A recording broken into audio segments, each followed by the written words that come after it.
E Rafão, deixa eu te fazer uma pergunta, cara. E pandemia, cara? A gente tá vivendo uma pandemia silenciosa também ou não? De doenças mentais e etc.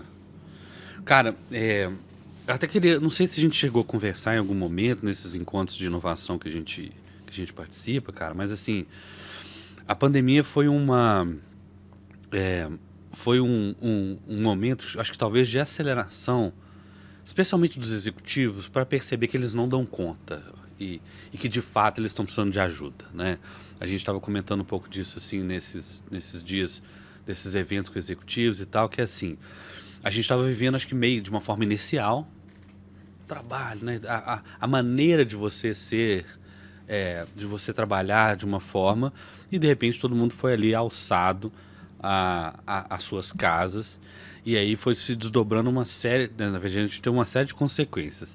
Muitas pessoas descobriram com quem elas estavam casadas ou vivendo, né? Eu acho que muita gente, na verdade, passou um bom tempo com quem estava casado pela primeira vez, né? Exato. A gente... Então, assim, eu vi muitos divórcios, assim, muitos amigos, né, se separaram e tal, porque de fato é aquela coisa, a gente se encontra à noite, toma um vinho, dorme junto, mas na manhã seguinte cada um segue pro seu trabalho, e de fato ali você estava num espaço restrito, em uma zona de atrito, né, de perspectivas e tudo mais. A pandemia, então, de alguma forma, ela trouxe ao mesmo tempo uma série de desafios. Você estar em confinamento é algo que não é trivial. Se você, em tese, olha com o mundo, toda a possibilidade de você caminhar pelo mundo. Ela trouxe uma carga de trabalho que a gente nunca viveu. Então as pessoas, elas estavam ou trabalhando ou estavam em lives, eventos. Eu ficava vendo assim, falei, gente... Não, saindo de uma live, entrando em outra, sem tempo de ir no banheiro. Exatamente. E aí a gente ainda também não sabia como ajustar os horários de reunião, como eles ocorrem, qual é a dinâmica e tal. Muita cobrança, porque as pessoas estavam acostumadas a cobrar tempo e o tempo, na verdade, era presença. Exato. Aí e não resultado. Tô te vendo. Ah, não, tô te vendo na reunião, você tá na reunião. E a gente viveu, né, Cava, assim, uma sobrecarga de tela. Então, assim, é do celular para TV, da TV para computador, não sei o quê. A gente sabe que tem efeitos neurológicos significativos o excesso de tela que a gente vive. Então, acho que tudo veio ao mesmo tempo. E, cara, tem uma coisa que a gente fala assim, não saber se você vai sobreviver à pandemia. Eu não sei se você sabe o que eu fiz na pandemia, né? Não. É interessante ou não? Cara, pode ser, a audiência vai dizer se é ou não, entendeu? Então a gente vai ver ou curtidinhas, coraçãozinhos ou não. Mas assim, eu vinha na minha carreira de executivo, acho que viajando quase que semanalmente. Então pegando avião, eu não sou de São Paulo, né? Eu moro em Belo Horizonte. Melhor então, lugar. Cara, eu sempre tive assim... Melhor sotaque do Brasil. A melhor queijo do mundo, né? Melhores assim, comidas. Queijo, então agora que a gente... Aqui, ó, aqui a gente tem... A maior parte das comidas vem do Rio Grande do Sul, de São Paulo, obviamente, né? Quem tá em São Paulo, e de Minas. Pois é. Cara, assim, eu até, depois que eu parei de comer carne, as pessoas falam, mas como, né? Você não come mais um torresmo? Não, eu realmente não como. Esse prazer, de alguma forma, eu tirei da minha vida. Mas eu estava comentando, Cava, que assim, eu vivia essa coisa de aeroporto, avião, hotel, trabalho, etc. E aí, quando o tempo todo no avião, quando eu descobri que eu ia ser pai, eu comecei a escrever para minha filha, para meu futuro bebê. Eu não sabia se seria um menino ou uma menina. E eu comecei a escrever pensamentos. Eu falei assim, gente, se um avião desse meu cair, eu não quero que as pessoas contem para minha filha o que o pai dela pensava sobre alguma coisa. Então eu fui e comecei a escrever posts sobre valores, sobre experiências, sobre viagem, etc. E aí quando veio a pandemia, ela nasceu, eu diminui o ritmo, mas quando veio a pandemia eu fiquei com uma vontade muito forte de deixar esse legado para ela caso eventualmente eu morresse. E a pandemia foi muito séria porque ela gerou muitos órfãos. Então eu percebendo aquilo, eu olhando aquilo, eu acelerei e escrevi um livro para ela, chama Papai Presente. De alguma forma falava sobre valores. E ao mesmo tempo, cara, eu fiz o quê? Assim, eu acelerei a poupança, né? Porque a gente acaba saindo menos, gastando menos e tal. Então eu fui fazendo algumas coisas para minimizar a sensação de que eu poderia não estar aqui no dia seguinte. E de fato, a gente sabe pela yoga, a gente conversa muito sobre, né? A gente conversa sobre isso, que a gente não sabe se a gente vai estar aqui daqui a 15 minutos.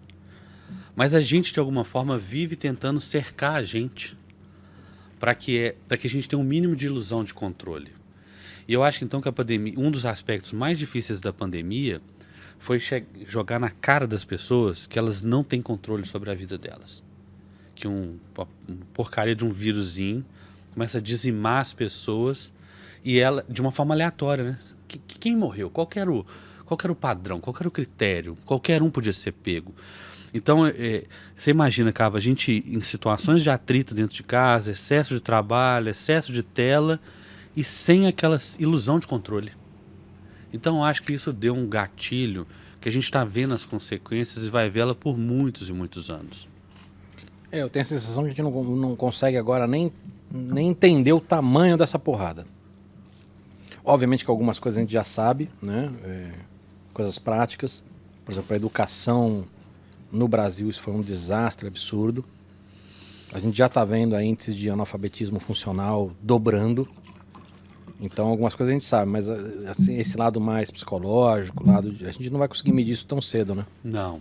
E me preocupa, né? Assim, eu falei assim, eu tenho uma criança em casa, né? E de alguma forma a gente acompanha as escolas. Eu sou um professor universitário, mas eu estou ali, né, olhando um pouco para o ensino médio. A gente tendo, além dos prejuízos todos educacionais, a gente ainda continua observando que esse olhar sobre as habilidades socioemocionais, sobre, né, o psicológico, ainda poderia ser mais, ter mais protagonismo. Então a gente vê hoje jovens, crianças, 10, 11, 12 anos, cara, se suicidando. Que é um assunto que a gente não quer falar, né? A violência na escola, o bullying. Então, assim, circunstâncias que a gente está vivenciando que a gente ainda vai ter muita dificuldade. Talvez uma IA consiga ser capaz de dizer assim, está vendo esses monte de variáveis espúrias que parecem, né, que não estão conectadas? Olha, isso aqui é consequência, né, da pandemia. Mas a gente sabe também que o ser humano ele tem uma capacidade muito forte de se adaptar, e algumas coisas a gente vai conseguir absorver e passar e vão passar batido, cara. Mas o impacto que a pandemia teve, eu não sei como é que foi para você, mas eu virei um ermitão. Acho que talvez, na verdade, reforçou um pouco essa característica que eu já tenho. Eu ia comentar isso. Então, assim, eu já tinha essa característica, ela reforçou muito fortemente. Então, assim, de selecionar... Por um lado é bom, né? Selecionar quais eventos você vai, com quais pessoas você quer conviver de fato. Eu acho que tem, se a gente for tentar pescar alguma coisa boa, eu vi muita gente revendo valores. Eu acho que isso é importante.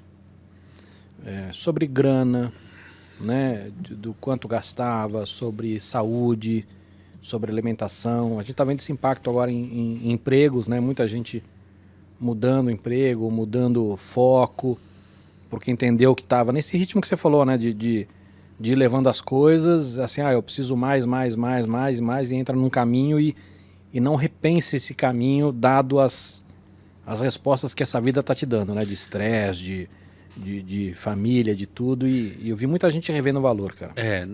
Assim, isso é legal, isso é importante, assim, por isso que a gente, ao mesmo tempo que tem uma questão silenciosa, tem umas coisas que foram escancaradas.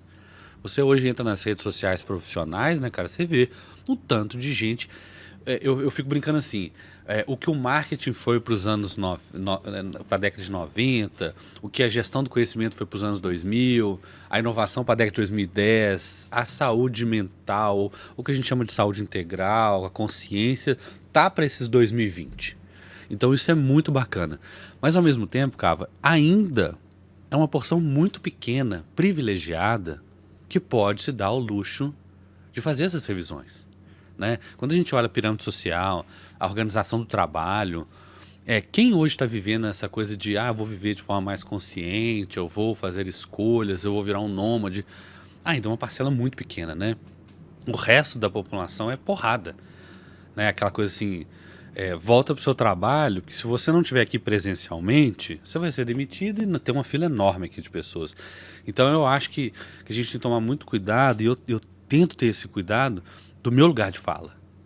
Meus amigos muitos foram morar em outros lugares, foram para o interior, saíram da cidade grande, trabalham assim assado, mas são uma parcela pequena que tem escolha, né? O resto da população, cara, é o famoso assim, engole seu choro, né? E segue aí no seu trabalho. Então, assim, eu tenho refletido bastante como que a gente pode, de alguma maneira, inclusive contribuir para a saúde mental de quem, de fato, está vivendo ali a dureza das circunstâncias, né? Então, eu acho que tem esses dois lados, assim, que a gente poderia, de alguma forma, refletir, cara. Legal.